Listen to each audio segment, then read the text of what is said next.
Good day everyone, this is JC, your teacher for today's lesson. So now our lesson gonna focus on lesson 2, Middle Ages or medieval period of 476 AD to 1450 AD. So now, on previous lesson that we discussed, we talked about the prehistory to classical period. We learned how ancient people survive on that kind of era, which how they gather food, they use some other mankind materials in order to survive on that kind of period or that kind of ages. So now we're gonna be focusing on the medieval period or the Middle Aged. Alright, so let's start. Middle Ages or medieval period 476 AD to 1450 AD. Alright, the phrase Middle Ages tells us more about Renaissance that follow it than it does about an era itself. Starting around the 14th century, European thinkers, writers, and artists began to look back and celebrate the art and culture of an ancient Greece and Rome. Okay, so in 14th century, that's the time that there's European thinkers, writers, and artists arrive and began to inspired by the ancient culture of an ancient Greece and Rome. Accordingly, they dismissed the period after the fall of Rome as the Middle or even Dark Age, in which no scientific accomplishments have been made, no great art produced, no great leaders born. So after the period of Rome fall, that's the time that the Middle Age become so not so good at that state, because they don't have any scientific accomplishment, like no leaders born on that kind of period when Rome fall, and also there's no great art they produced after the fall of Rome. So it's kind of a huge impact when Rome falls on the Middle Age. Alright, the people of the Middle Ages had squandered the advancement of their predecessors. This argument went and mirrored themselves instead with what 18th century English historian Edward Gibbon called barbarism and religion. Alright, so the people of the Middle Age have dismissed or have no any advancement of that kind of period. So that's why the English historian Edward Gibbon called this period as barbarism and religion. So later on, we're gonna know why Edward Gibbons called this period as the barbarism and religion. Alright, so let's proceed to the next. Okay.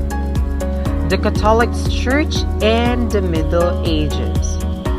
After the fall of Rome, no single state or government united the people who live in the European continent. So yeah, there's a big impact when Rome fall, because that's the downfall of the Middle Aged. Instead, the Catholic Church became the most powerful institution of that medieval period. So Catholic Church become their government who leads the entire group in the European continent. So king, queens, and other leaders derive much of their power for their alliances with and protection of the church. So yeah, all people, even king, queens, or even royals on that period relies on the church. So church now on that period become their government that gives law and instruction to them.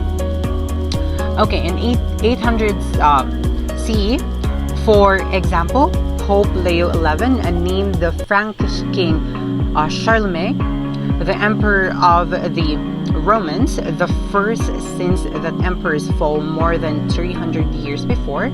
Over time, Charlemagne Rome became the Holy Roman Empire, one of the several political titles in Europe whose interests tended to ally with those of the church.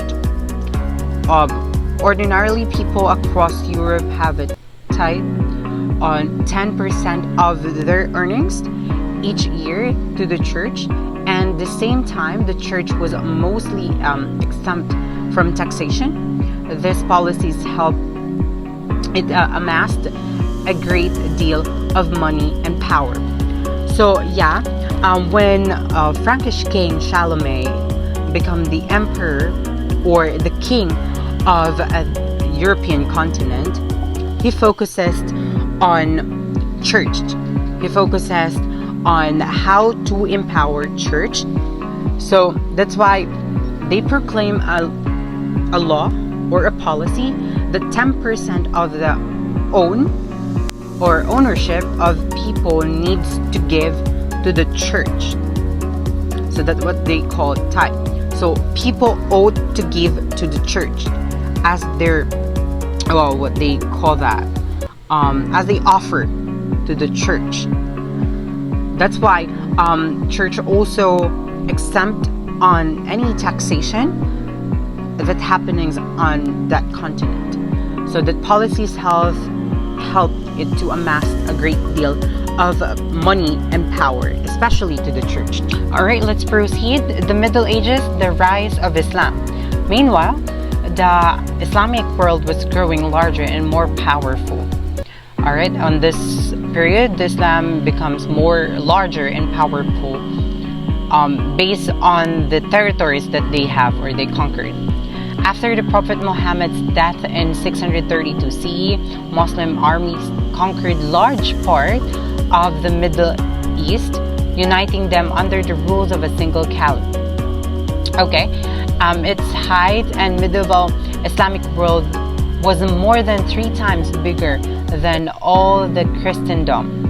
So, Islamic period before in Middle Age is really a big deal because of they have many countries or territories to get.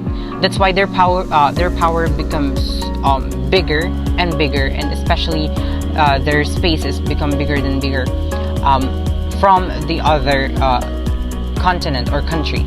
So that's why Islamic period in Middle Age is really powerful before. Okay, under the caliphs, great cities such as Cairo, Baghdad, and Damascus fostered a vibrant intellectual and cultural life. That's the time that poets, scientists, and philosophers are born on that kind of period, which is Islamic poets, scientists, and philosophers that wrote thousands of books using the Chinese invention that had made its way into the Islamic world by the 8th century. Alright, so now the scholars translated Greek, Iranian, and Indian texts into Arabic. So, as what I mentioned, Islam period in Middle Age is really a big deal because of their intellectual contribution or achievements which impacted to their living, and they can actually advance in having a scholar that can translate Greek, Iranian, and Indian texts into Arabic. Inventors, the devices, technologies like the pinhole, camera, soap, windmills, surgical instrument, and early flying machine, and the system of numerals that we use today. So they have a great contribution on what they use today because of the great achievement or inventors of the Islam period. They create such materials that's useful on that kind of period and that we use until now. So the religious scholars and mystics translated, interpreted, and taught the Quran and other scriptural texts to people across the Middle East. So across the Middle East, Islamic period teach people on how to read or interpret the Quran. Okay, so let's proceed to next.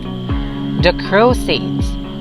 Towards the end of 11th century, the Catholic Church create or authorize a military expedition or crusades to expel Muslim infidels from the Holy Land. So this aimed to expel people who lives in Holy Land, especially Islam. Okay, so Crusaders who wore red cross on their coats and to adverse their status believed that their service would guarantee and remission of their sin and ensure that they could spend all entirely in heaven. So Crusades wear a shirt with a cross on front because they believe that their sin gonna be vanish or disappear if they join that, and they believe that it's gonna be sure that your soul gonna be in heaven. Okay, they also receive more worldly regards, such as panel protection of their property and forgiveness of some kinds of loans payments. The Crusades began into 1095 when Pope Urban summoned a Christian army to fight its way to Jerusalem and continue on and off until the end of 15th century. In 1099, Christian armies captured Jerusalem from Muslim controls, and group of pilgrims from across Western Europe started visiting the Holy Land. Many of them, however, were robbed and killed as they crossed through. Okay, so crusade built by the church, which aim only to eliminate Muslims to the Holy Land, which is Jerusalem. So which means crusades want to get Holy Land back to their owning from Muslim. Okay, so yes, they actually accomplished their mission to eliminate a Muslim in Jerusalem. But however, many tourists or many non-Muslim people before visit in Jerusalem, but they killed because again that's the Muslim territories and they not allowed on that territories. Okay, so next is the Middle Ages art and architecture. Other way to show devotion to the church was to build grand cathedrals and other ancestral structures such as monasteries, or church.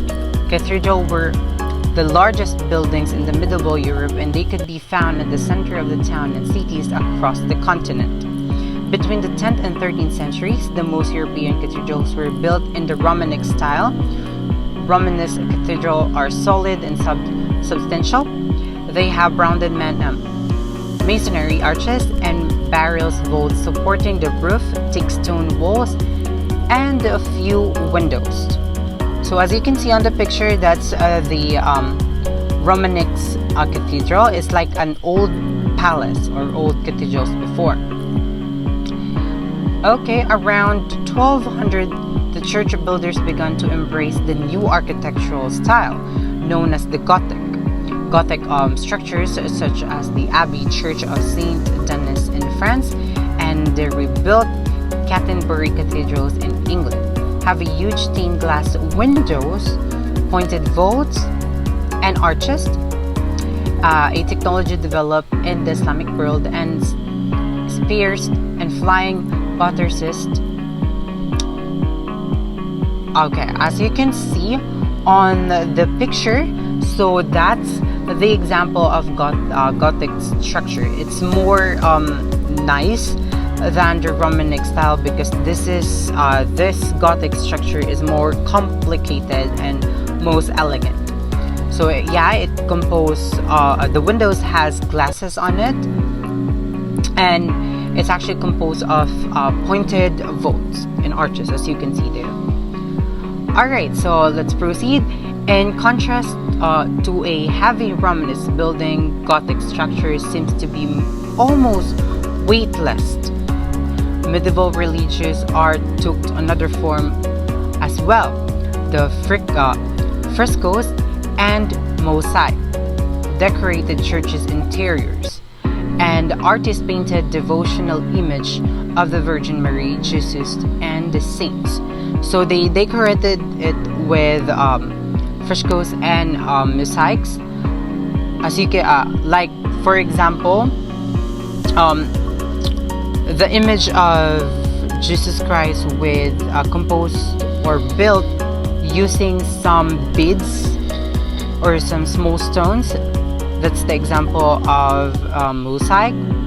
And some as you can see on the cathedrals, they have some paintings of Virgin Mary, Jesus Christ, and Saint, just to give a beautification on the cathedral.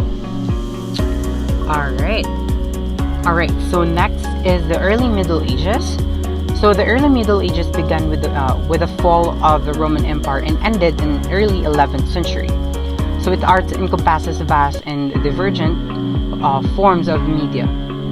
So the early Middle Ages is generally dated from the fall of Western Roman Empire to 476 CE to approximately 1000, which marks the beginning of Romanesque period. So the beginning of Romanesque period is like the beginning of embracing art in the early Middle Ages.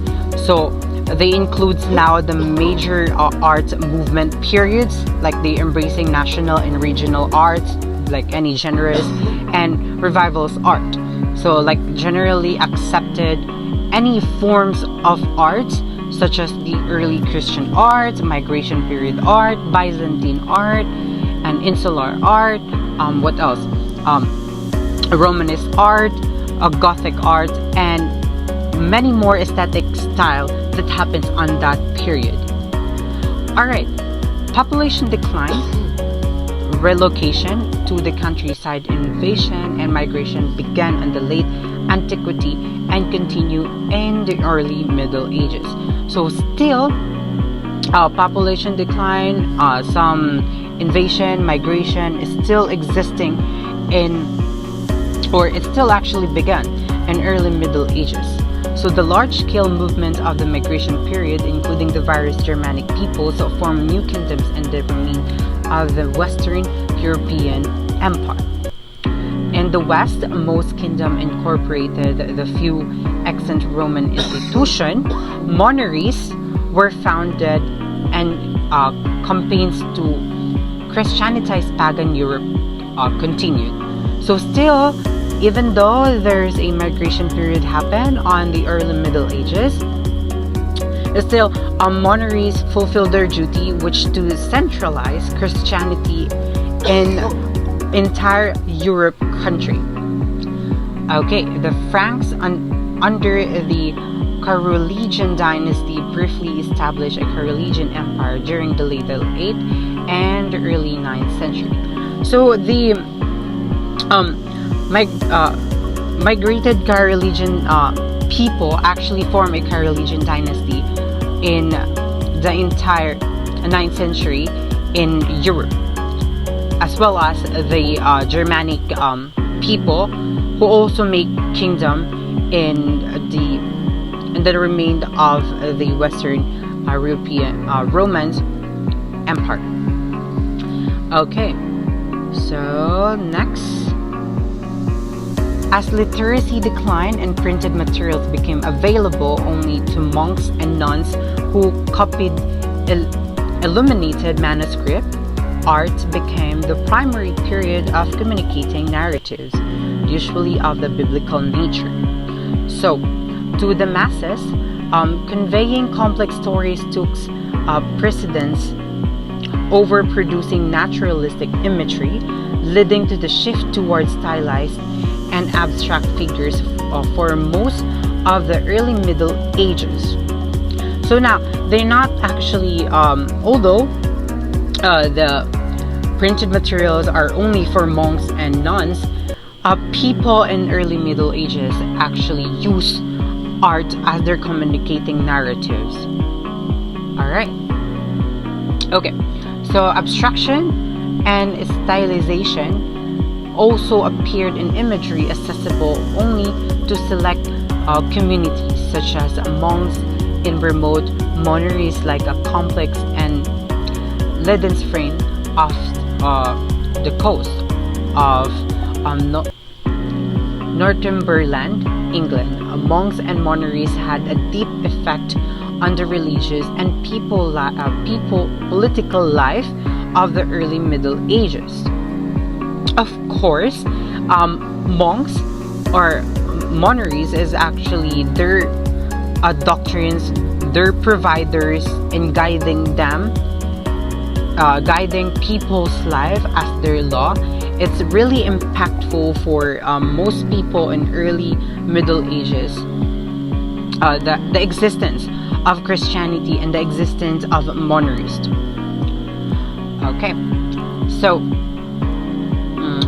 in various cases acting the land trust and for political families centers in propaganda, the royal support is newly conquered regions and basis for mansion and proselytizing.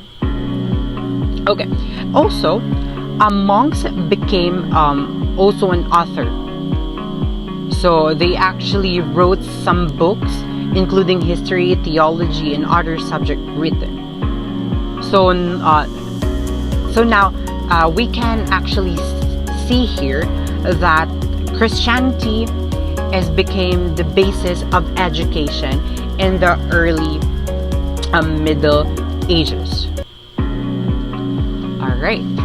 So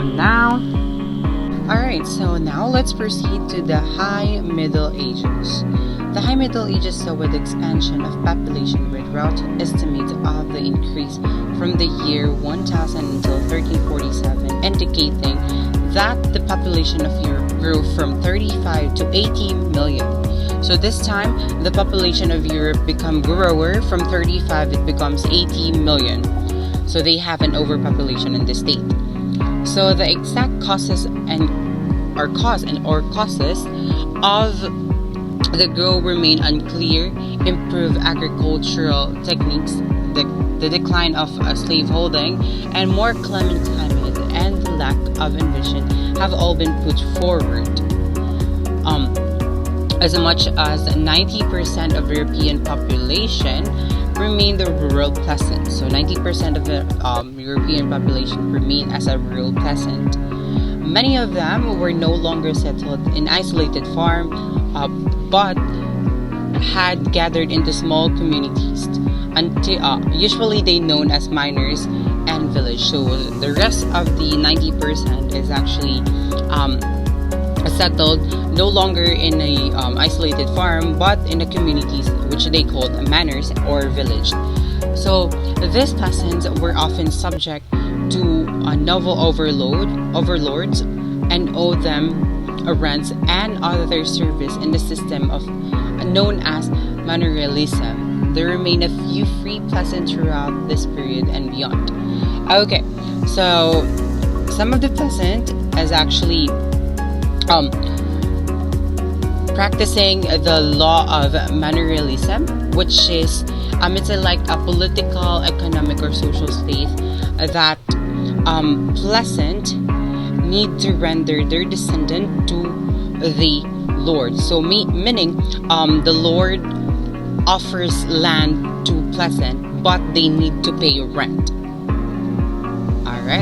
Alright, so next is political state. The High Middle Ages in the formative period in the history of the Western state. So kings in France, England, and Spain consolidated their power and set up lasting governing institutions. So they merged, they used their power to have a lasting government institutions. Also, new kingdoms like Hungary, Poland, after their conversion to Christianity, become the Central European powers also. So the papal monarchy reached in apogee in the early 13th century under the pontificate of Innocent III, Pope of 1198 to 1216. Northern Crusades and the advance of Christian kingdoms and military orders into previously pagan region in the Baltic and Finnic Northeast brought the forced assimilation of numerous native people into European culture. So they actually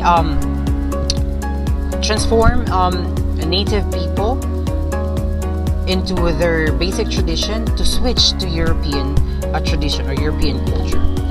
So the High Middle Ages was a period of great religious religious movement. Besides the Crusades and monastic reforms, people sought to participate in the new forms of religious life on that time.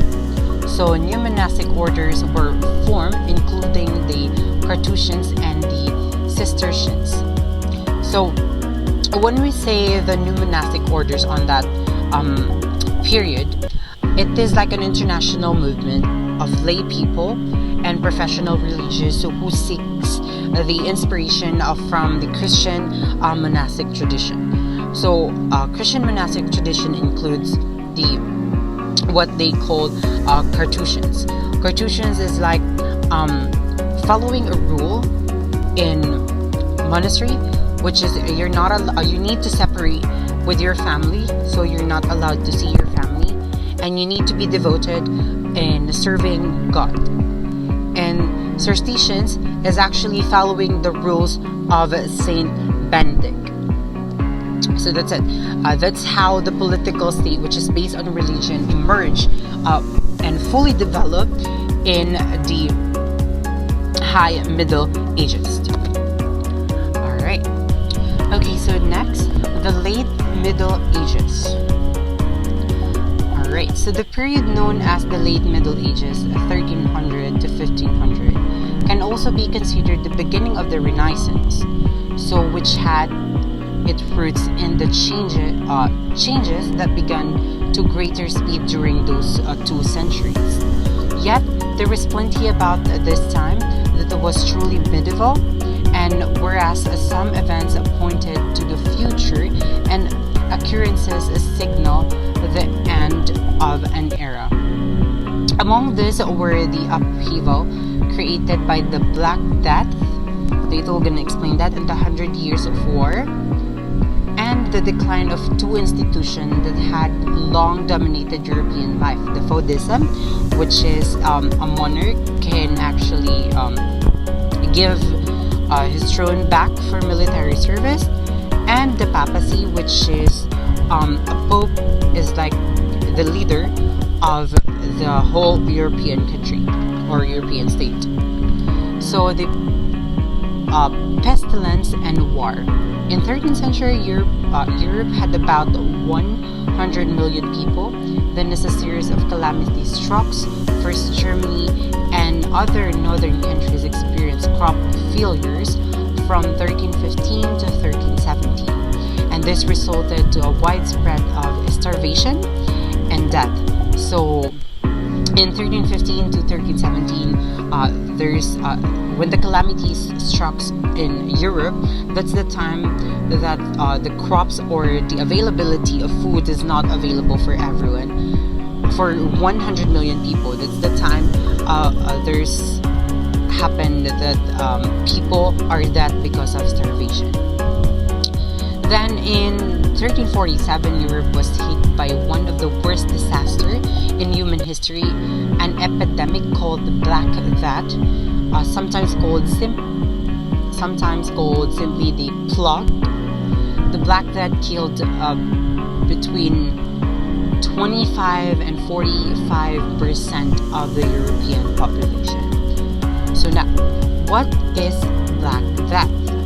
So Black Death, again, it happened in 1347 to 1551. The outbreak began in Asia, thanks to the Mongols' conquest, which had made travel between East and Western safer and easier than ever before. It quickly made its way to the Black Sea shore, where it erupted in September 1346. Likewise, the opening of the trade that had followed the Crusades aided its spread, as Italian merchants unknowingly brought the disease home in their ships. The first outbreak in Western Europe occurred in October 1347 in the city of Messina, and the northeastern corner in Sicily. From there, it was an easy jump to an Italian mainland. By the following April, all of Italy was infected. Meanwhile, it had reached Paris in January 1348, and within a year, 800 people a day were dying in the city alone. Quickly, it's penetrated the entire European country and beyond, from Palestine and Greenland. So this Black Death is actually a serious epidemic on that time, which is it's like having a black mark on you in your entire body, which would cost you that like a minute. It would cost you with that if you have that. So this is a serious thing or a serious event in European continent, because it's actually the lead of their losses. So yeah, so that's the late Middle Ages. So yes, that's include our topic for today about the Middle Ages. So again, Middle Ages is actually composed of three ages: the early Middle Ages, high Middle Ages, and the late Middle Ages. Okay, so any question? Alright, so I hope you learned something on this discussion about the middle period. And thank you for listening, and that's all. Thank you.